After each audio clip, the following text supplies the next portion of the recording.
those that are listening to this recording. My name's Sarah. I'm the Greater Manchester Peer Support Network Coordinator and Lead. And here today we are delivering the monitoring to enhance quality conversations for individual outcomes. Now, this is a recording following the actual live recording, and we hope to condense the information, present it in about 45 minutes for you. So today we have Philippa, and I'll let her introduce herself, and I hope you get a lot from today's session. I'm going to go. Hello, so my name is Philippa Buchanan. I have had a long career in the voluntary sector, also working for local government and central government, and I've done a lot of work around arts for health and wellbeing, but also about how we monitor outcomes for individuals that we're working with. And so Sarah asked me along today to talk to you about a technique I've developed, which is about weaving monitoring into quality conversations with our clients. So when I presented this initially, I began with just thinking about why we monitor. And I know there's been a previous training session where you've touched on this, but for me, obviously, it's about seeing the impact of the work. It's about seeing the effectiveness of the organisations that we're referring to, if they're able to carry on the monitoring and to continue to build that picture of a client's journey. Sometimes it's about helping us decide where to refer somebody to as well.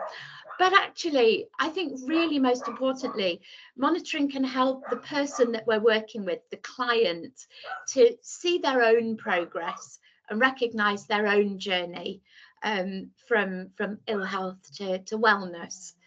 So I think that's why monitoring is actually a really important thing for us to be doing.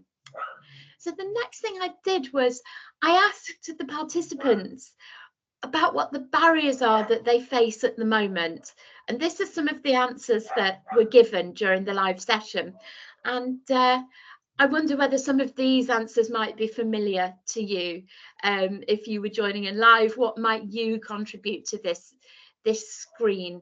We've got things here like not enough time, not sure where to start. Some of the language used in the monitoring outcomes doesn't really align with the way that a client might speak about themselves or their feelings or their life. Asking for feedback in the middle of delicate situations is really tricky as well. Making sure that you can code the data, again, really important because you need to be able to capture it. So these were all some of the things that were mentioned as well. We've got a thing there about standardizing as well. How can we standardize this? And how can we validate it too?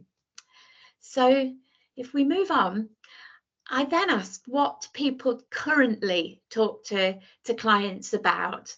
And these were some of the answers that were given. And again, if you're watching this back, you might like to just take a few minutes now to note what are the things that you typically talk to clients about? What are the themes that come up frequently? What are the questions that you often ask to draw things out of people? What sort of answers do you typically get? And here were some of the suggestions from people who participated in the live broadcast. So what matters to people, the friends and the support that they have in place, the hobbies they enjoy, how they're managing with things, what a day looks like for them. All these sorts of things. Safeguarding comes up there, healthy habits, unhealthy habits, all sorts of things that you're currently talking to people about. And I feel, looking at this, really reassured, because actually my technique, the way that I do this, I feel really aligns with the conversations that you and your colleagues are already having with clients. So if we move on, I've got a couple of outcome measures to share with you today. These were two that were specifically mentioned to me when I had my initial conversations with Sarah and Charlotte, but I know there are lots of others, and I've talked to Sarah about the Wellbeing Star, which is another one which is very commonly used, I think. But this one in front of you here is the Warwick and Edinburgh Mental Wellbeing Scale. It was delivered by Warwick and Edinburgh Universities, as it says, and it is a way to monitor well-being. This is the shortened version, which has just 7 questions. There is a longer version, which you may have seen, which has, I believe, 15 questions. But all of these questions are things which the researchers at Warwick and Edinburgh Universities found really commonly indicated how well somebody is doing in their life and how they're feeling about their life and the experiences that they're having. So you can see here we've got things like feeling optimistic about the future, feeling useful, feeling relaxed, dealing with problems well, being able to think clearly, feeling close to other people, and being able to make up their own mind about things. Now, I'm already spotting some links with some of the things that were on the previous slide. There's something there about relationships, and friends and family were mentioned on the previous slide. There's something there about feeling useful, and the things that people fill their time with was mentioned on the previous slide. There's something there about being able to make up their own mind about things, and the sort of things that people choose to do was mentioned on the previous slide. So I'm already beginning to draw some links here, and we're going to talk about that a little bit more in a few minutes. But as you can see here with Warwick and Edinburgh, that one was scored on either a 1 to 5 scale if you've got somebody that responds well to numbers, or you can categorize it in terms of language. None of the time, rarely, some of the time, often, all of the time.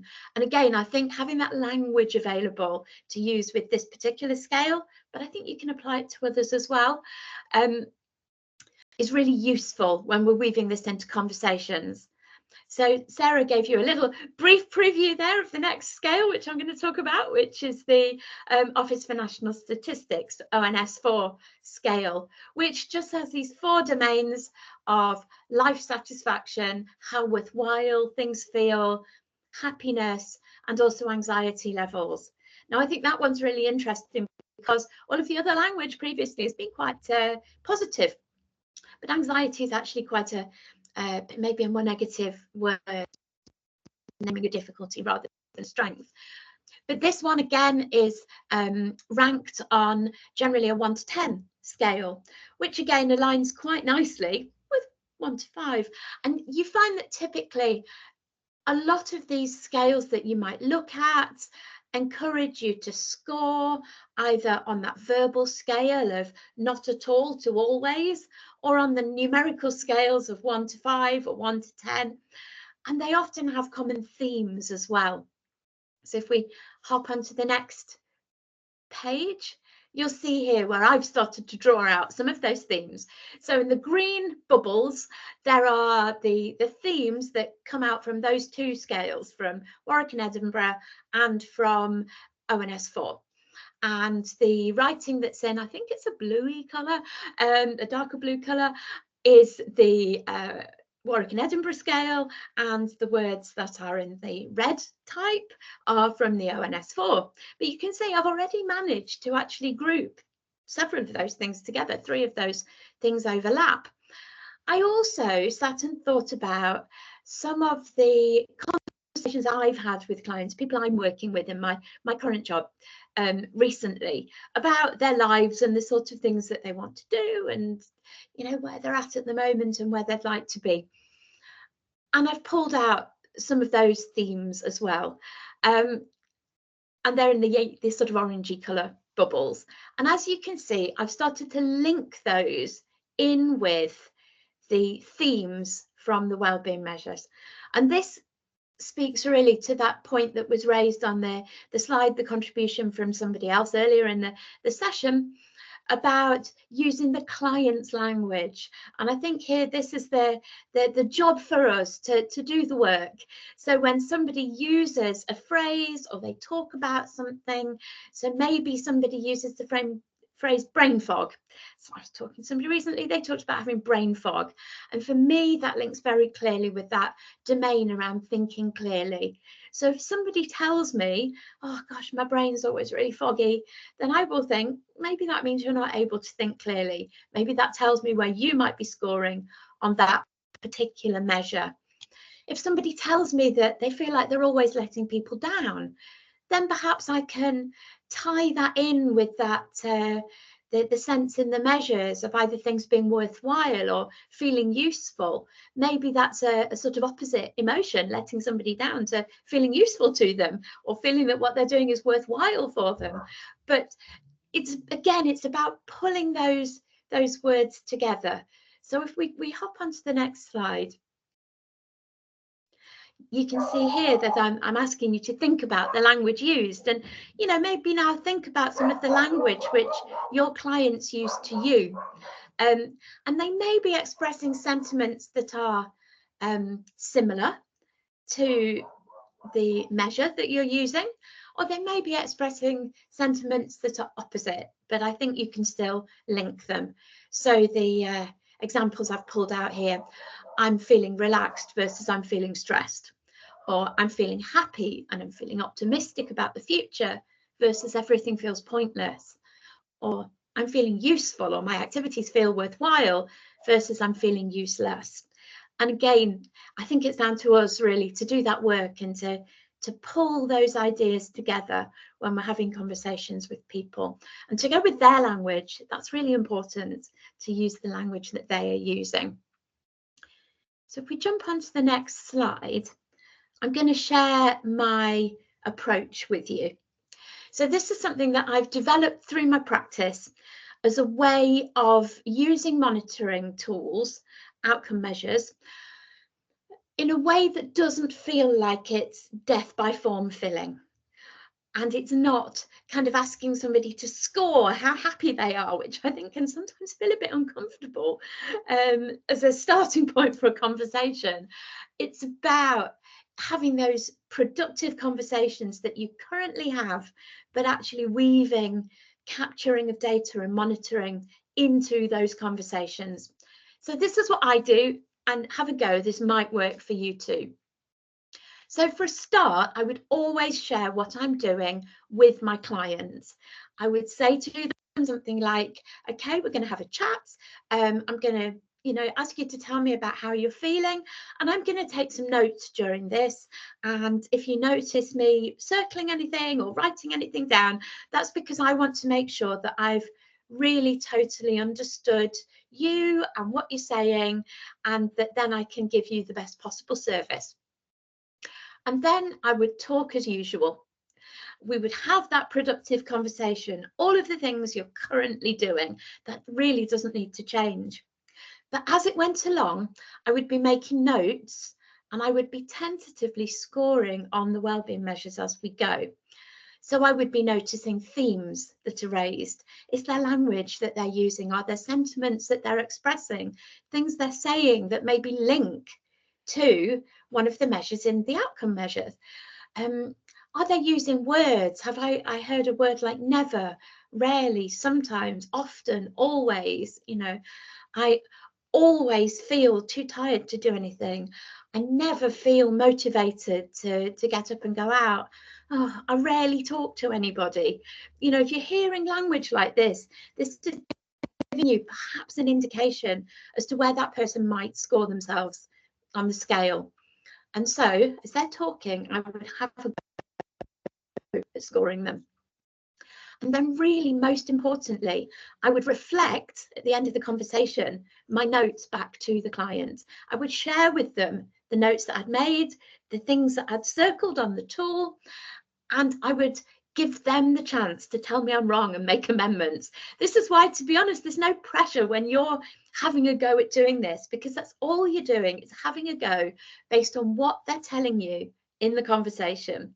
And then you can reflect that back, and they are the expert in themselves. So they may say, actually, no, I don't know that it is there. I think I'd move that one a bit further along. Or, oh, I think you've been a bit optimistic there, Philip. I'd move that one down a bit. And that's fine, because that's the whole purpose of this conversation, to really get to know where they're at and to give them a chance to really evaluate where they're at. I would then, really importantly, seek permission to share this with others. Now, it may well be that your clients have already consented to information sharing somewhere else within your processes.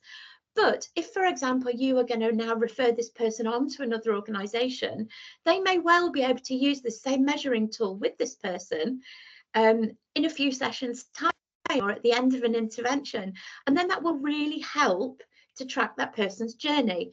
But you need permission to share that information with another agency. Most importantly, I would give the client the ownership of the data.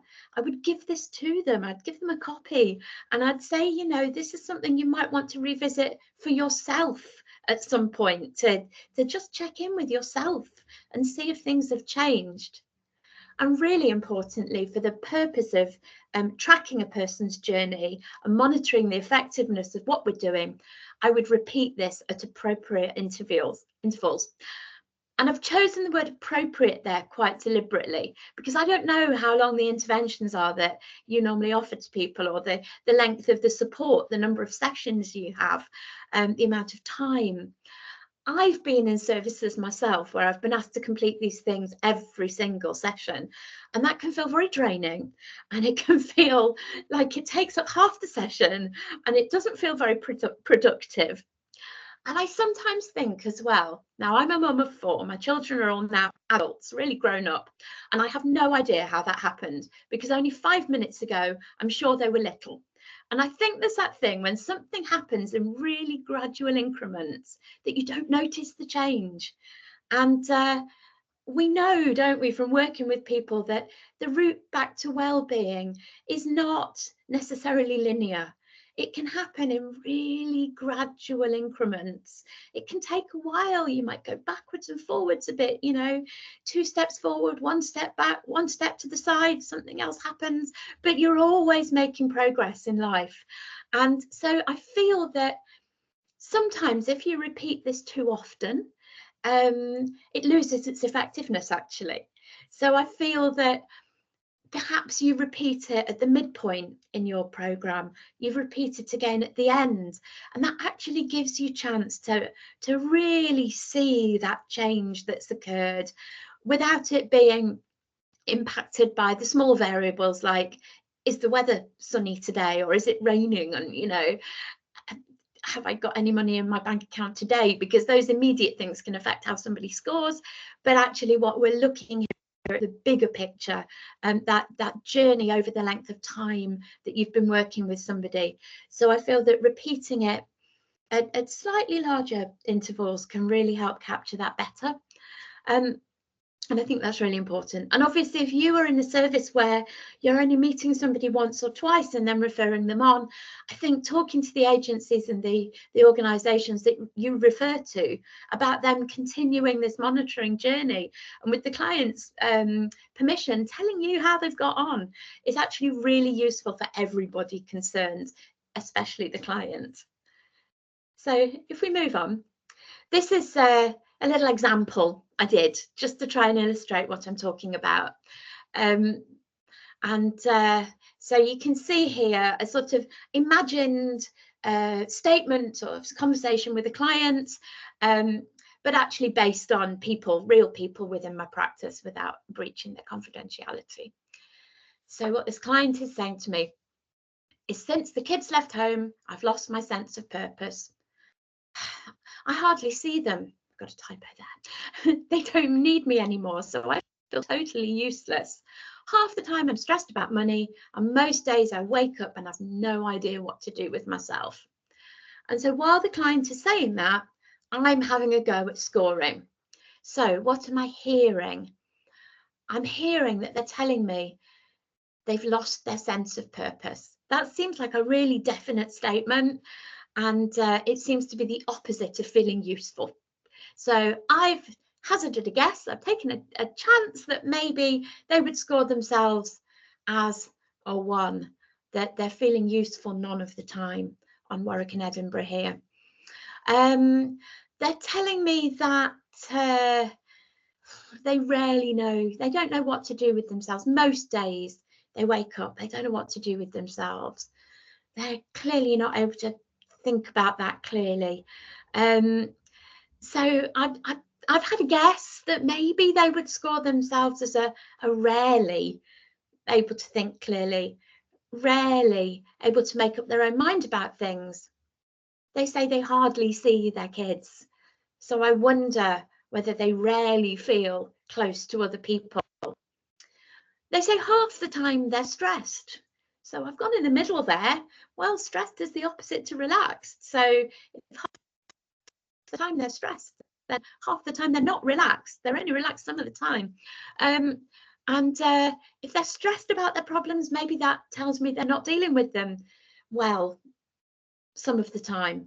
So I've had a guess there as well. But like I say, this is my guess based on that brief interaction.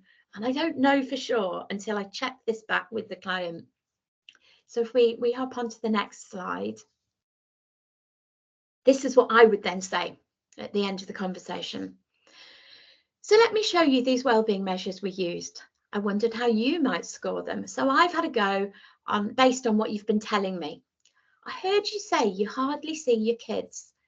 So I'm wondering if you might score yourself as a 2 on this one, feeling close to other people. Now, just in the act of doing that, I'm telling this client that I've heard them, I've witnessed what's happened for them, what's going on. They're feeling heard and validated just by me reflecting this back. And that in itself is really productive. But in my imagined client interaction, my client then decides to correct me. Don't know. I do chat with my neighbours most days, and I can always phone my sister. Well, this is new information that they haven't given me before. That's great. I'll change the score then. So now I'm thinking it might be a 4 or even a 5. I'm suggesting that there's a positive here in this person's life with this social contact that they've got. Let's go with a 4. I think you've got that one bang on about never feeling useful though. I might change the clear thinking 1 to a 3 or a 4, because once I've got an idea, I can usually think it through. It's just the having ideas and deciding to do things that I'm struggling with.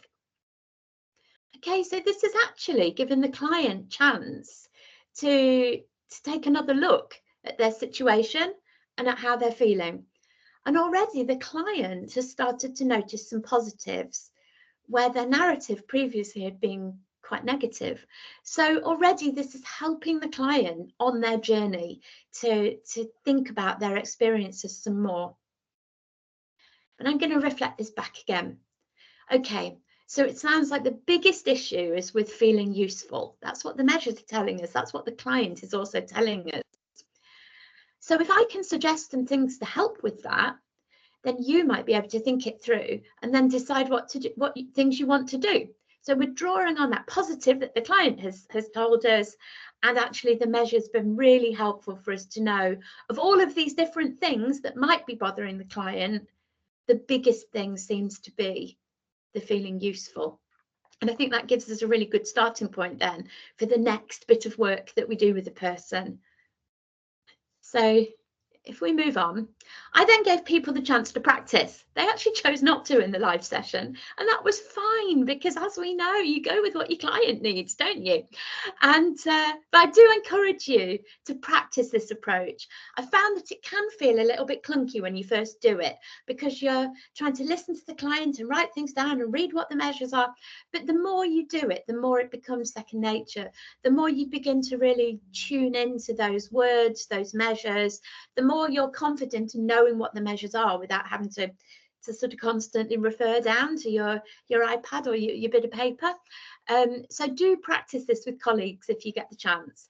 Practice it with yourself, just thinking, you know, okay, I'm going to think back. How would I have done that? You know, and it is definitely worth practicing. But we actually went on to have a conversation within the session about how this might work for people. And some of the feedback that we got in the chat and some of the feedback that we captured here using Mentimeter reflects back what people were thinking, that it's all about empowering the person, and absolutely it is. Capturing monitoring information is hugely important to our organisations because it actually helps justify the funding that pays for our jobs and pays for us to be available to help more clients. It's also really helpful and can be really motivating for us as practitioners because it enables us to see the impact of our work. It gives us confidence in the people that we're referring on to, if we're referring to other services, because it enables us to see the journey that a client has taken after we referred them on. It's all of those things, but actually it is hugely empowering for the person themselves. And I like a graph. I like using Excel, so I might use Excel, or I might use the graph function in Word, and I might take somebody's measures and plot them into a graph, or you can plot them onto a circle chart so you can see them. They're growing bigger almost as their measures are improving. But there are lots of visual ways as well as just the sort of lines, the Likert lines and the scores, that you can, ways that you can present this back to clients so that they can see their journey in terms of growth, very visual in front of them. And I think that's really helpful for them. We talked here about, you know, it's not always helpful to, if somebody's given us a whole array of low scores here and there is no kind of, you know, they're not offering positives, and would this actually be a really negative experience to have somebody have a whole load of low scores reflected to them? It's tricky. We've got to handle this sensitively, which I'm sure that you do when you're talking to people in really difficult, challenging situations who are feeling really low. It gives us a chance to say, do you know what, I'm hearing really how difficult your life is at the moment, and it's showing here in the measures, as well as from what you're telling me, we can see it's validating this person feeling that life is tough right now. It is. It also gives us the chance to say, so, okay, let's pick one of these things to really work on, or maybe two. We don't want to overwhelm ourselves here, but let's see where we can make the difference. It does, as somebody said here, it proves that we're listening and reflecting in a way that's kind to the person. And absolutely, that's what we're about. We're about compassionate practice. And there's a really, you know, you can use this as part of evidencing your compassion. Giving people the platform to talk and can bring a really varied conversation as well. So I think giving them chance to talk and us coming in with the monitoring as we're going means that they're leading the conversation to talk about the things that are important to them. If we start with the monitoring, right, can we talk about how happy you're feeling? Can we talk about how socially connected you're feeling? Well, actually, we might miss something crucial for this person because it doesn't quite fit with the measure, or they don't necessarily associate it with the measure, so they might not join up the two processes because maybe you're using a word that is a bit alien to them, or not one that they would choose to name their feeling with. So giving them the space to talk and holding that space for them, so important. And this is why we're doing this in the background while they're talking. Letting the client feel they have a say, absolutely. Our clients are experts in themselves and they're experts by experience, and we're there to support their journey. So this is really acknowledging their expertise. We're listening to the person and we're asking open questions to reflect, and the more questions we ask, the more we will learn. I think also using the measures in this way can help with that kind of blank piece of paper syndrome, in that if you are given an empty measure or an empty chart and asked to fill it in, particularly with lots of questions, it can sometimes feel really overwhelming and you don't know where to start. And we all do this horribly British thing of just sort of placing ourselves in the middle somewhere and not expressing any view in any direction in case we upset or offend somebody. So actually having somebody suggest to you, I'm wondering if this is where you are. And I'm doing that in very careful language where it's, I'm wondering, I'm going to suggest, I think maybe, but I'm not saying you are because they're the expert in them. So I'm giving them the chance to disagree with me. And sometimes it's easier to look at something and go, oh no, that's not right, rather than to say, I know where this is in the outset, if that makes sense. So again, that's a way that reflecting back can actually help somebody to talk more about how they're feeling.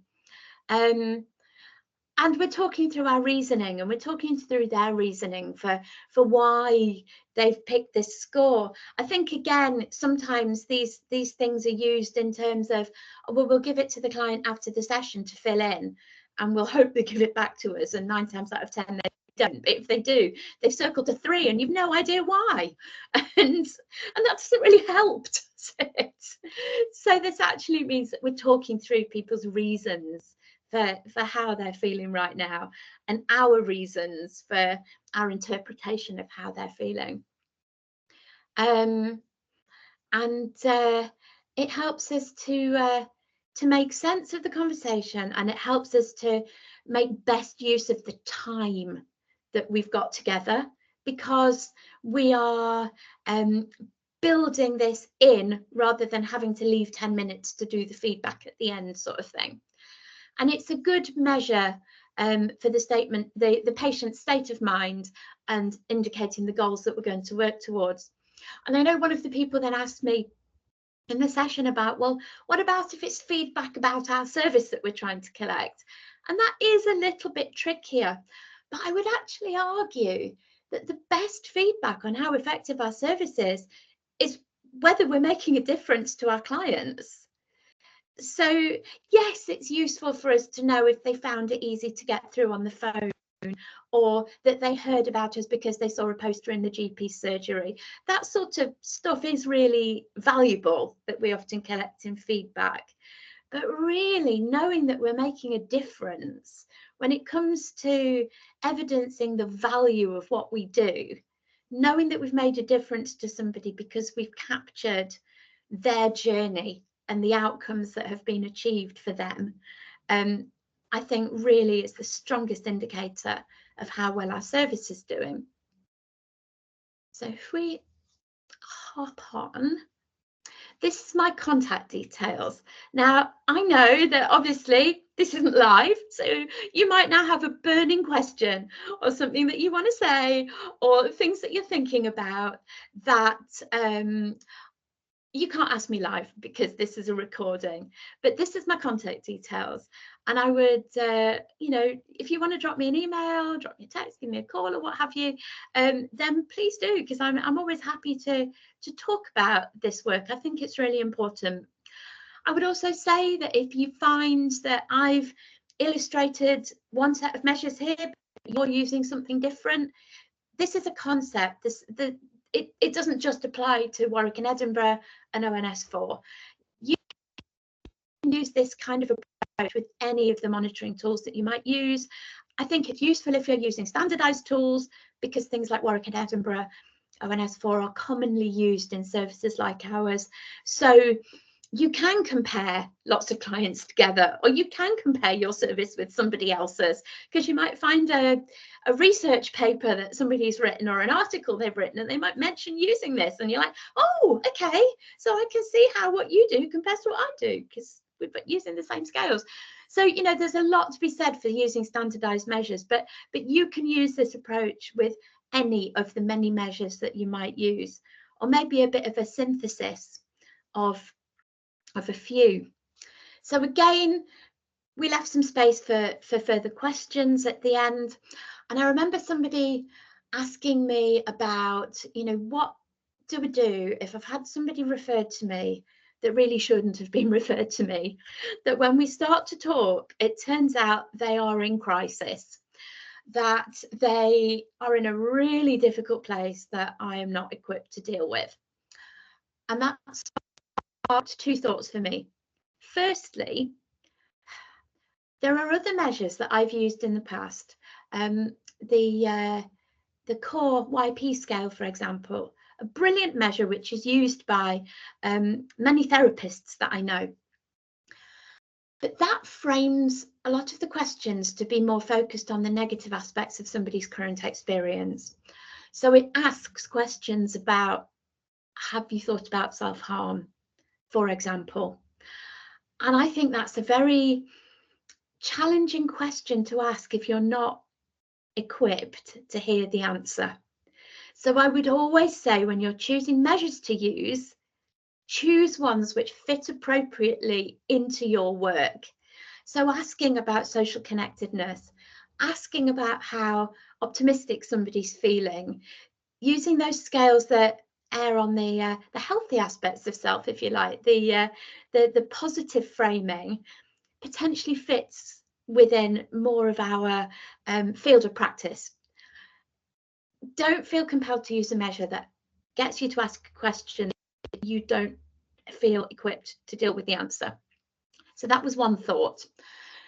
But secondly, if somebody has been referred to you and they are scoring 1 across the board on Warwick and Edinburgh or ONS4 or the Wellbeing Star, whatever else it is you're using, and it's showing you, it's really evidencing that this person is in a really desperate situation, then this is actually really good standardized evidence for you to go back to the person that referred them and say, I'm really sorry, but I don't think this is the right service for this person, because look what the measures are showing us.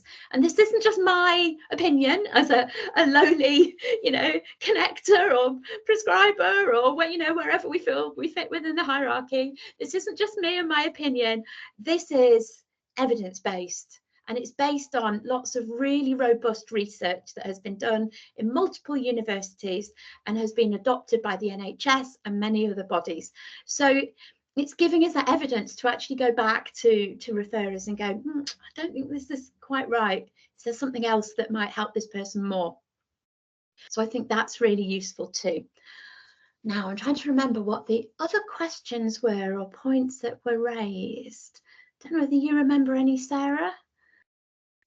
I just made a note that the reason why the ONS4 and SPEN webs were discussed, or we requested, because they are in your clinical system. So that when we refer to clinical systems, we mean System 1 or EMIS. So either one that you're using, you should have the opportunity to access to be able to upload the answers to that software in relation to that client/patient.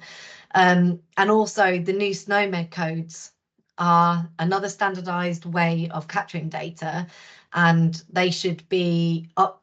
There has been a release of more of them to capture more data about the referral process. It was a lot more kind of restricted before, but there's many more opportunities to demonstrate the impacts that you're having as a workforce.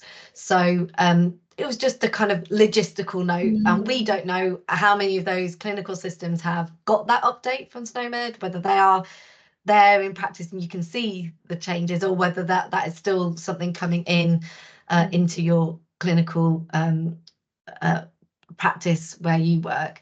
And I've often heard, and you made reference to this, Philippa, for those that are a bit more visual, or have patients or clients that would prefer something a bit more visual, something like the Wellbeing Stars work quite well, or an iteration of. And again, if you're not someone who can create sort of stars and tables, etc., then you should have that access to those templates. And if you haven't, then it's worth asking kind of your manager. But yeah, I felt that there was quite a lot on the day, but I feel you have covered all those key points, Philippa. So yeah, Thank you. I think you've done a fantastic job.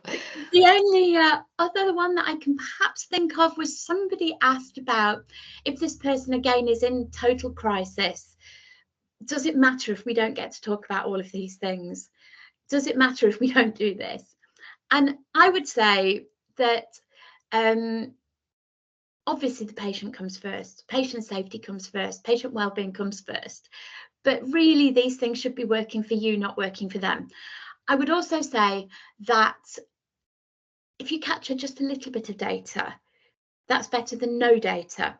So even if you only manage to capture one of these fields about a client, because that was just such a pressing major thing that you just needed to stay on that topic and not go off and talk about anything else because that thing was so important, that's okay, because you've still captured that one measure, which is clearly the most important for your client, that you can then revisit further down the line and you see progress against that one measure. And maybe you introduce some of the other measures a little bit further along when, you know, okay, we're feeling better about this one, let's look at some of the other aspects of well-being now. You know, you don't have to do it all at once, but just that one measure would enable you to sort of slot them in with a cohort of others to measure overall effectiveness and would enable you to plot a journey for a person. So yeah, please make these things work for you. Take this approach and weave it into your conversations. I wish you luck with it. And if you'd like to talk to me about it, please do. You've got my contact details on the slide. And thank you for having me for my virtual trip to Manchester. Thank you, Philippa. Yes, and absolutely. Even asking questions retrospectively, perhaps, like we didn't discuss X, Y, and Z before because we were focused on this area. But do you think you've made progress in this area? Have we, you know, I think I made reference of the hidden curriculum, kind of you didn't intend to make necessary progress in that area, but giving that option to reflect together and think about actually the other things that have improved since this referral, this intervention, or whatever it might have been, or our conversation together. So yeah, I think there's been fantastic information and useful to have you on and to have you present on this topic. It's been fantastic, Philip. So thank you so much. I'll end the recording for everyone here, and we pretty much went up to the hour. So hopefully this has been a good kind of summary of the experience. Yeah, in enjoying Philippa's kindly giving her contact details should you have any further questions specific to this topic.